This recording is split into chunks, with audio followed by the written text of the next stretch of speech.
So here we are on Friday morning, well, Friday noon almost exactly. How are you, Pat? Are you ready for a high noon session here? Absolutely, Jude. How are you this morning? All things considered, extremely well. All things considered. Hey, Jude, when you consider this week, wasn't it some week? Oh, like wow. you talk about a news cycle condensed into about there was about a year's news in a space of about 24 hours. Well, tell me this, Pat. Did you think that Boris would be gone on Monday? Did you think he'd be gone then? Not at all, Jude. You know, here's one of my amateur psychology, but I think there's a sort of ruling class, and I know that Jude, the eat on people, the Bullington Club. Yeah. I think Boris thinks that only he and he alone, won that last election, that it was all down to him, and that the Tory party is nothing without him, and that these people are all little minions, and that he will decide. No, there's the speech yesterday on leaving, Jude, I thought was one of the most arrogant speeches. Oh, yeah. Not one shade of regret, apology, or anything for what has gone on. Jude, and do something.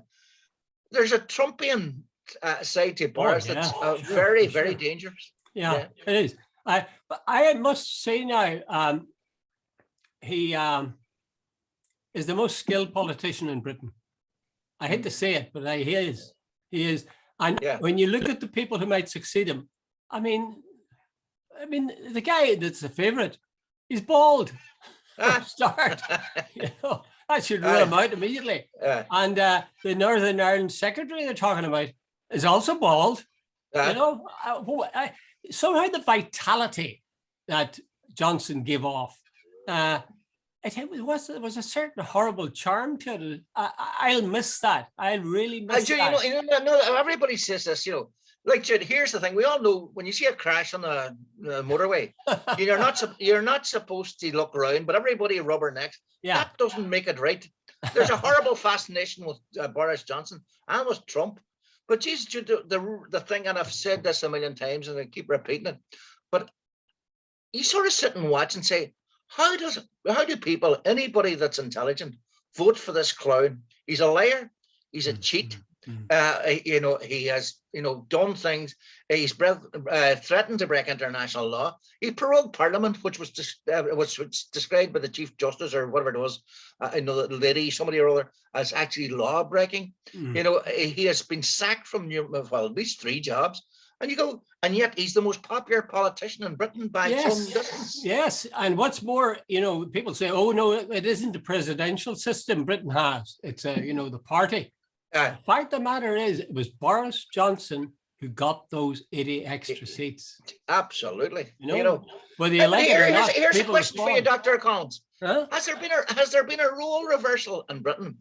Is the Labour Party now the party of the thinking middle classes, and the Conservative Party the party of the working class? Because when you look up at all, I was watching Question Time last night.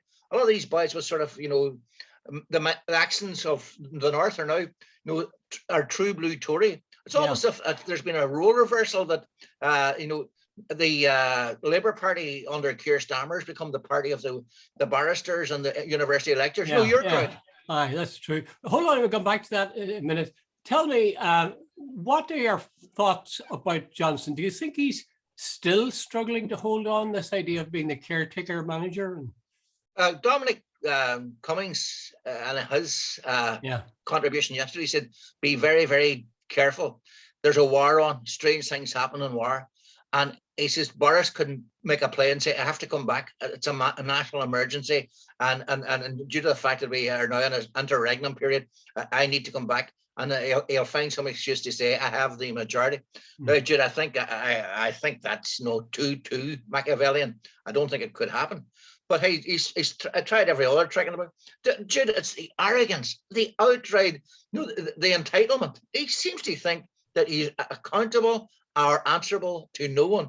I've never seen a politician like him. Well, sorry, that's untrue. Trump. Bar Trump. Yeah. As I say, in a way, it seems such a waste of talent, because as a personality, he really has got, he's witty, he knows how to write, he knows how to speak. That speech he gave if you compare that with poor Theresa May, who broke down at the end, there was no way Johnson was going to break down. And, not his little lines, you just don't forget them, like, them's the breaks. When the herd moves, it moves. Yeah. And by the way, there were serious, and he referred to the Conservative as that party, not his party, that party. In other words, they don't belong to me, and I don't belong to them. It was this personification of hubris, or arrogance, or whatever word you want to use. Yeah. That's for sure. Something inside me says we haven't seen the end of him. I don't think. He could make a fortune. He could make a fortune doing after dinner speeches. He's a very good speaker. Writing books. He will make a fortune. He's, in fact, his wealth, we could say, is going to start from now, because it's a cert. By the way, Jude, I was watching my dear wife, Ghislaine Maxwell. I was watching it on, I think it was Virgin over here.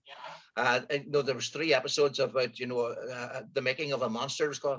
And Jude, I was watching the whole and that sort of elite class in England. It's Jude, we don't even I know us ordinary people don't even begin to get the arrogance, the sort of entitlement, the money, the sort of power. Like Ghislaine Maxwell and Epstein. I'm going off course here a wee minute, but Epstein was found guilty about 2006. Yeah. But they reached a sweetheart deal with the authorities, where everybody basically they could sue nobody else. Mm-hmm. I mean, it was the Los Angeles Times actually found the sort of secret deal. Yeah, but you see, the thing is, the power that they were able to sort of, who were they protecting there? I'm convinced of this. In every society, in every institution, there's really class structure built in. Yeah. I mean, I think of the UCD way back in the 60s. There was a class. Nobody said they were the top dogs, but they were the top dogs. Like, Sinead Cusack, Henry Kelly, that guy. What was it? That was this in the psychiatrist's chair. What's his name? Anthony Eden or Anthony. Anthony. Not Anthony Eden. He was the Prime Minister, but Anthony. No. Whatever. But there was a whole range. It seemed, and the rest of us. You felt, well, I daren't speak up. These people are the glamorous, eloquent, well-heeled people. So I think it works everywhere pretty well. Would it not be true of, say, even Derry? Would it not be true? Absolutely. Well-heeled class that would be Jude, I used to call them the 11+ class, because in Derry, Daddy passed 11+, and he was solicitor, and then the son was solicitor, and then the grandson was solicitor. Yeah.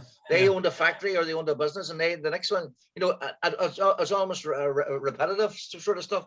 It was unbelievable. But when you think about it, an old priest friend told me one time, the devil's greatest trick was to convince people that he didn't exist.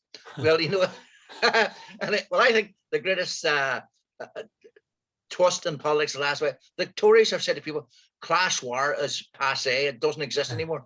And I'm going, I've just watched the Bullingdon Club. How many of the last prime ministers of Britain have been from Eton? And then you ask yourself, there's no such thing as a class war anymore. I mean, then you look at that. I think this is even worse. You look at Starmer's party, you look at the Labour Party, you look at Tony Blair. What have they to do with Labour, real Labour? Like as Mick Lynch said, as his mother, quoting his mother, they never done a hand's turn in their life. They never knew what real work was, and yet they pretend to be and accept funds from trade unions and expect trade unions to vote for them. If Starmer had any, what do I call them, cojones, he would take a stand on what he believes in. Now, he's said we accept Brexit. Now, I'm reading guys in the Guardian, and they're saying if those guys accept Brexit, Britain is screwed. They never will recover from that. They'll have to someday come back to terms with the EU. This notion of sailing in the sun, often in the sunrise rather than sunset, and finding new markets is nuts. And the state of the economy at the present time shows that. Now, you see, the way they get out of that is they say, "Oh, that's not Brexit. That's the COVID doing that." Or it's the war. That was the woman on Question Time last night. She was using this absolute bullshit last night. But there's a great line I saw on Facebook that Jeremy Corbyn would not be seen on the royal box during a cost of living crisis for working people eating strawberries.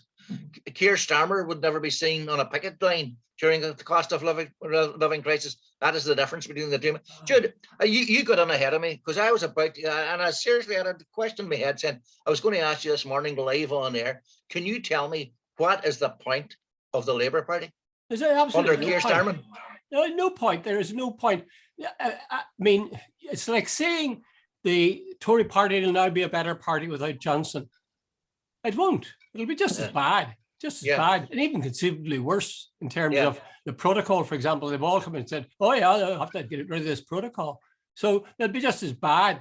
So I don't think there'll be any real difference, any real change. Well, I'll put it like this: if it's Liz Truss, now apparently the secret, the Chinese whispers around Dublin is anybody but Liz Truss. But you sort of go like, does it make it? Jude, here's the big question I'll ask you, because what do you think now Boris Johnson going will make any difference to the protocol? Well, the way they're talking, no. If anything, they'll be sort of like Boris, only they'll be charmless. Somebody put up a post of I think it was a mock photograph of Liz Truss in battle gear and riding on a tank the way Thatcher did. And they're saying, oh, I really hope she becomes a leader. And part of me really wants that to happen. I'd like to see that, because it's like people who hear nationalists or Republicans who voted for Brexit. They said, if it comes in, it'll screw the whole situation and will hasten the day when people will turn to United Ireland. If Liz Truss gets in, she really is maybe not the same poison to places like Scotland and Ireland as is Johnson, but she's near enough. She's near enough. But we have said it both, I think, and I've read some of your stuff. Like Johnson, maybe you should be careful what you wish for if you're the Labour Party. Johnson was definitely the gift that kept on giving. Like he was absolutely detested, and I mean hated in Scotland, and he wasn't too popular in Wales either. I think I could find a way to hate Liz Truss pretty damn quick. I'm the same, but the sort of she I think she's going to go for the ERG vote as well. It seems to be that this sort of thing of we're standing up to the big bad EU and so on. By the way, I was watching, as I've said twice now, I was watching Question Time last night, and there's a very persuasive argument when I was listening to it last night that you could tell this thing, Ireland, we stand alone, we make our own decisions from outside, and we'll make trade deals with this and trade and all that. And it sounds so good, except there's 500 million people in Europe, and you have to trade with them. And England is no longer a world power. And there seems to be this delusion that we can bring back the 1800s when, and when the map of the world was 2/3, ruled by the empire, India and America. Well, that's not the 1800s, that's the 1700s. But anyway, you know what I'm getting at. And there seems to be this delusion that Britain can go back to where it was. And there's a sort of a nostalgia for an England that's long gone. I think that's true. There are also in Ireland some people who have got reservations, like our friend Ray Bassett, the former ambassador, who would feel that the EU is taking away a degree of sovereignty from Ireland. There's no doubt about that. That's true. But you see, in order to live in the world, in fact, even on a personal level, you have to give up something to get something. If you're going to buy a car, you've got to give them money. Absolutely. Everyday living is a compromise. If you walk down the street, if you're married for about 30 years and you're walking down the street and you see I'm absolutely the most fabulous looking woman you ever seen, you suddenly can't. I'll go chat her up and see what I know. Well, you could if you're Boris Johnson. But the point is, we all sort of say, "Oh God, isn't that beautiful?" But I've got a wife at home. But that's the reality. And by the way, and you have to weigh up. Do you want to go off with your woman, or do you want to stay with the wife? Because there's a price to pay for going off with your woman as well. Yeah, for sure. Okay, speaking of women, let us briefly turn to the Northern Ireland women footballers. Yes. who appeared in, is it the Euros that they're playing? Yeah, they were playing in St. Mary's in Southampton last night. Now, I'm sorry, I didn't find time to watch them. I checked briefly to see what the score was, and I nearly had a heart attack because it said Nor 4. Yeah. And I said, and the other team won. I said, oh my God, Northern Ireland beat them by 4, or beating them by 4. And then I realized it was Norway. It was Norway. And Northern Ireland was 1. Yeah. Now, there's a man who contacted me, and he made this point that the players lined up and sang what they thought of as a national anthem, God Save the Queen, and that they all seemed to know the words. And I think effectively he was saying that this is an attempt to use this as a lever to strengthen unionism and unite people around the notion of Northern Ireland as a part of the UK. Do you think is that overstepping the mark in terms of implications? I really don't know, but the thing that strikes me, I actually watched that video. It just happened to see the bit of it. And Jude, I am, how can I put this? There's a good few Catholics on that team, as far as I'm aware. There's several at least, and they were all singing with gusto, God Save the Queen. Now, I presume they're under some sort of, look, we're all in this together. You mightn't like it, but you're going to have to join it. I presume there was some sort of thing like that for team spirit. We're going to all have to do this. But Jude, I think it's delusional, and Jude, I often wonder about it. Like, I don't think people should be forced to sing a song that they don't, in an anthem they don't really want. Yeah. But they were all singing it with gusto, Jude, so I don't know. But here, Jude, look at this. I've never quite got my head around it. I noticed in the past, some of the rugby players, when they Soldier Song, they all put their arms around each other, but a lot of the Northern players don't sing it, which is fair enough. I wouldn't expect them to, if they're a unionist from Ballymena, why would you sing? But but they have enough respect to sort of do. Now, why would somebody be asked, if you're from Derry and you're a female footballer and you're playing for Northern Ireland, why would you be asked to sing God Save the Queen? Yeah, I mean, it's a different case with Scotland because they have their own national anthem. Scotland, and I think the Welsh have their own national anthem. This is essentially they've got that British national anthem, or maybe even the English national anthem. So there's a sort of a sadness about it that they can't find a national anthem that would be identifiable even for the north of Ireland.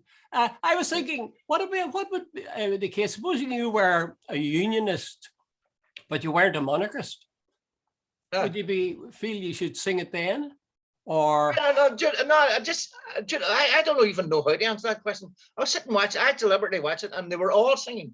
So that struck me as odd because, without question, there's several nationalists. Well, don't know if they're nationalists, but they're from the nationalist community. Yeah. And and they were singing the song, and you sort of go, like, was this a demand that they all sing it? Because I find, or whatever. I don't know. Maybe they're saying, look, we don't care. We're just playing for Northern Ireland, and we'll go along with it. Yeah. Well, I perversely, I think it's very good that people sing the national anthem, not that particular national anthem. But for example, when Ireland Venus played the Gaelic games, I feel very strongly that, or when Ireland is playing soccer, the Republic of Ireland, I mean. Yeah. Incidentally, that's another thing. I hereby say I'm going to get mad as hell with people who say Ireland when they really mean the Republic of Ireland. So be warned. If I was to say it now, what was the point? You lost your own. You make a wee political point of your own. I think it's good that they when you see people singing it, and when they don't, what's the point really? I see guys and they've their eyes closed and they're psyching themselves up or whatever. Why do they do that? When they play our Unavena games, before GAA games, you see guys all standing up, face the flag and so on. And then in the last 10 seconds or so, they're bursting in with, oh, come on, Armagh, come on, come on, Derry. That just seems to me so ignorant and stupid. When Mickey Hart was manager of Tyrone, I'm not quite sure the sequence, but anyway, before an All-Ireland final, he insisted, he brought in I was going to say the hymn sheet, the song sheet for Around the Vein. And he insisted every player know the words in Irish and sing it in Irish. So that he says that they would understand that this is part of the the whole thing. And he says it's nothing more disrespectful than people letting on. Like I think was it Gary Lineker or someone time, when the BBC focused on him, he was singing "God Save the Queen." It was quite obvious he didn't know the words. He was sort of. Actually, I think that was a Tory minister. I can't remember his name now. But he was in Wales. Was he in Wales? He was in Wales, and he was but it's so many. I thought it was a sporting occasion. In fact, well, I think it might have been, but they caught him out terribly because it was quite the obvious. camera focused on him. I, without question, I'm open to correction. But the person concerned, I mean, it was hadn't a clue, and they were trying to mouth along as if they knew it. Well, I mean, there's a case to be made for not having any singing of any national anthem, but given that you are having it, then it should be sung, it should be done properly, I think. Question that this man was raising when he sent me this information or drew my attention to this one with the Northern Ireland footballers is there an effort to sort of recreate or rebrand or to push this notion that we set aside political views and everybody gets behind the Northern Ireland team? I presume that's and that there's no such thing as politics in sport. You explained much better, and I presume that's what I was trying to say. I presume the manager might say, "Look, I don't give a monkeys about where you're from. Here, we're all in this together. There's an obligation on us to sing this, so let's sing it." Yeah, maybe that's it. Anyway, if you were a woman, Pat, young woman, and you were a really gifted footballer, I'd be a very attractive one as well. Would you play, and you were living in Derry, would you play for Northern Ireland? No. And I'll tell you why, Jude. I would have, by the way, if you took the religious thing out of, and I remember there was a guy called Aaron Rogan. I watched him one night. He was a Catholic and he played for Celtic. Yeah. And every time he touched the ball, the Northern, not the opposition, the Northern Ireland fans booed. And I thought, why would I play for somebody that boos me? So I no, and by the way, it's not sectarian. If the people there had applauded and sort of supported me as a footballer, but there's other. All over the years, basically, unless you sort of acted, Jerry Armstrong put in 1982 when they were in Spain, he put the Union Jack right him. They loved Jerry Armstrong, but hey, I think I had sort of admired James McLean. Now, I don't think he should have bothered getting into the old politics thing, but he brought nothing but trouble on himself. But I admire his principles. Oh, I do too. I have always sort of admired Mavericks, but I mean, there's Mavericks who put themselves on the line, and he put his career in the line. I mean, words fail me. I think he's a really great guy, and he was a good footballer. Is a good footballer still. Okay, let's go on to. I'm sure they were getting short of time, but no, we're all right yet. Let's go on to remote working. Now, there's an article, I'm not sure who wrote it. I thought for a minute there it was Megan. It's an Irish Times. It's an Irish Times this morning. I don't know who wrote it, but it's essentially saying remote working is going down the pipes. It's not going to happen. And they give all sorts of reasons for it. What do you think yourself, Pat? Do you think, is it just one of these things that people, just filled column inches during the pandemic, and now they're more or less out of it, they'll just forget it? No, well, Jude, there's a whole lot of factors involved, and some of them that article didn't mean. Jude, the last day, I went down and not too far from here and got 30 euros of fuel for my car. Jude, it would not be about a quarter. So remote working, if you're having to travel every day, would be, by God, there you're saving yourself a fortune. Yeah. But it's right here, Jude, there's 2 or 3 reasons. Remote working doesn't suit every employee. Jude, say me 4 or 5 of a family, and they come home with kids, particularly young kids. Where do you find the space to work if you're remote working? Secondly, we mentioned this the last day. During the winter, you're going to have to put on light and heating and all the rest a place to work. It's not what all employees. Secondly, the government and the Republic particularly don't seem to be doing a lot to help people. Like where's the tax breaks and where's the sort of all the things that they're going to say they're going to do for us? I'm not sure every employer thinks it's a great. Jude, here's the thing, right? I'll boil it down to this. At one stage when I was editor of the Derry Journal, we had about maybe 12, 13 reporters in the office at any given time. We had a big staff, and then God knows how many. And the one way you learned who was a good worker, who had got the personality, who you could trust to do something was in the office, and it was only by personal interaction. Now, Jude, Me and you can talk all day, but I don't know what you're like the minute you leave this screen. You don't know what I'm like when I leave this screen, because we, like we happen to know each other outside here. But if we didn't, how under God would you? And by the way, how do you promote people? Like there could be somebody who comes on screen and is a wonderful persona, but could be the most hateful bollocks off screen. You just don't know. So there's a lot of employers who are saying, while remote working is in principle a great idea, in practice, there's a lot of downsides to it. There is, like one of my sons in England, I said, that are they going to make remote working sort of the rule? This is in the early stages when people were talking about it first. And he says, oh, please, God, no, please, no. There's a lot of people who don't want to be at home all day.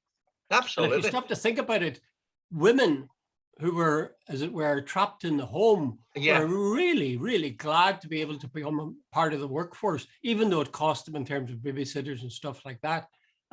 So I think there's an attraction to being with other people in a different setting that we tend to overlook in our rejoicing in the fact that we don't have to spend money traveling. The other thing is, and this complicates it, working at home is one way in which you really get work done. You don't have, I mean, depending, as you say, if the house is full of kids, that's difficult. But assuming that you've got a reasonably quiet space, you really could get any amount of work done compared to if you're in the office at work. I used to find that during my working days. I mean, I had my own office, but anytime I wanted to get real work done, I stayed at home. And I got twice as much, 3 times as much done in the same period of time. Yeah, but but it means, like, for example, I'm thinking I have 2 sons with families. Now, during the school holidays, their kids are at home. Like my eldest son, he's in his 40s and he's got a daughter of 16 and a son of 12 and a daughter of 9 or 10. Those 3 kids are off now. Imagine he was working from home. Daddy, can we invest? Daddy, can we go somewhere? Daddy, we're bored. Daddy, whatever, and just normal fun. How would you work? Now he's a deputy school principal, so he's in a lucky position. He can go to work or he can do whatever. But imagine if you were working for one of these American companies and you had a target to reach and you couldn't simply get up. But Jude, the other side of the story is, I had the deputy editor of the Dairy Journal when I worked there was a woman called Siobhan Michaelini, and she went off one time on maternity leave, and when she came back, she says, Jesus, Pat, I am so glad to get back to work. And I says, why? She says, Pat, I love, and she did, she was one of the best mothers. She says, I love my kids to bit. But she says, no, you can only go goo, goo, goo, ga, ga, ga all day. She says, it's lovely to come home or to come to work, get out of the house, talk to adults. She says, find out what's going on in the world, get your head working again and all the rest of it. And she says, she says, you need a life as well as having children. Which, by the way, totally understandable. I admire people that actually look after children enormously, because it is one hell of a hard job.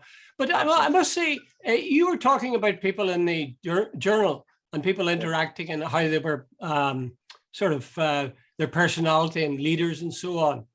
And that's one of the big arguments, this interaction. That's why they went for open offices, by the way, I gather.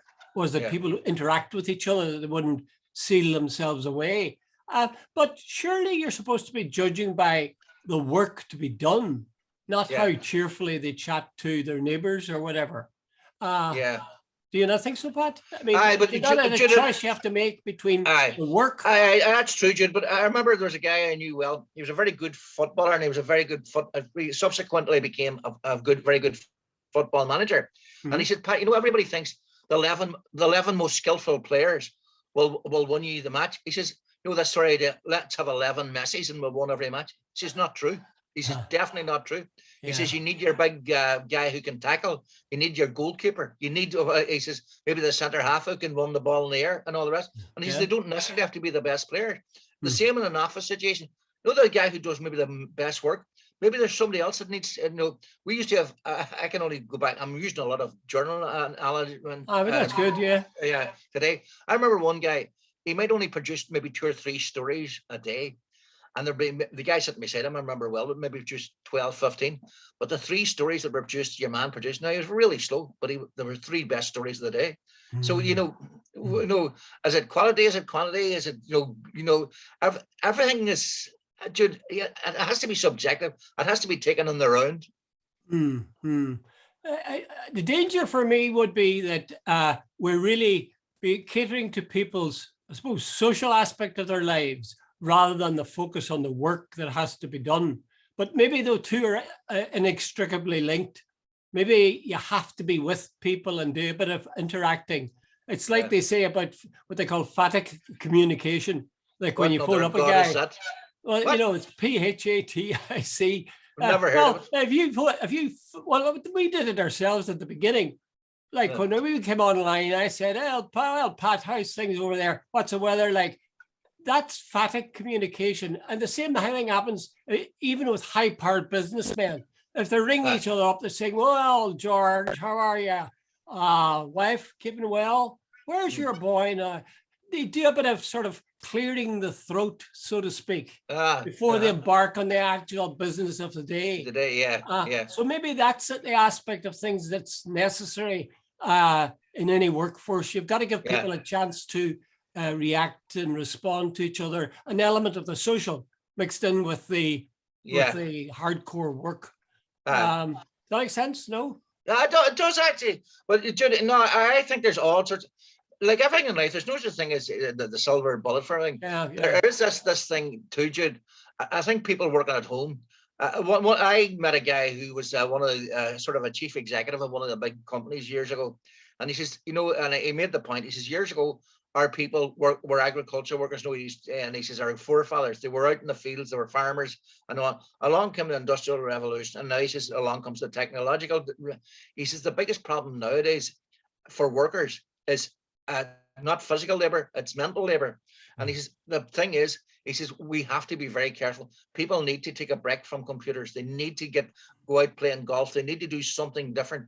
He says coming down in the morning at 8:30 or 9 o'clock and sitting to 5:30 in the evening at a computer, not taking breaks, sitting with your brain so fried at the end of the day, doing coding or maybe whatever. He says we need to have a serious look at it. And Jude, I think we definitely, human beings need to get out. That's true. That's true. I mean, both from the physical point of view and from the mental point of view. Okay, well, I think we've pretty well solved most of the problems of the world this morning so far. By the way, before 2 minutes left in which you can slide in some really important point. And I Jude, this see the Japanese former prime minister was shot dead this morning. Yeah. Japan is a country that's very, very peaceful. The gun laws apparently are unbelievably strict. Usually there's 125 million people in Japan, and the murders or the shootings are about on single figures. And they're hugely, I know this because my son's married to a woman whose mother was Japanese. They visited Japan, and he said that the people of Japan are the most courteous. It's almost a cliche, really courteous, beautiful people. And the irony of it all is the guy made the gun himself, I gather. That seems to be the case, Oh, dear God. Apparently, by all accounts, he's a former Navy personnel member, Pat, that's no way to leave our viewer. That's no way to leave our viewer. Okay, last question. So you have 5 seconds to answer it. Do you think that Starmer will be Prime Minister inside the next 2 years? Yes. Oh God! You'll have people going out for making guns and shooting themselves. The throat cutters will be out there. Okay, Pat. All the best, Jude. Good luck.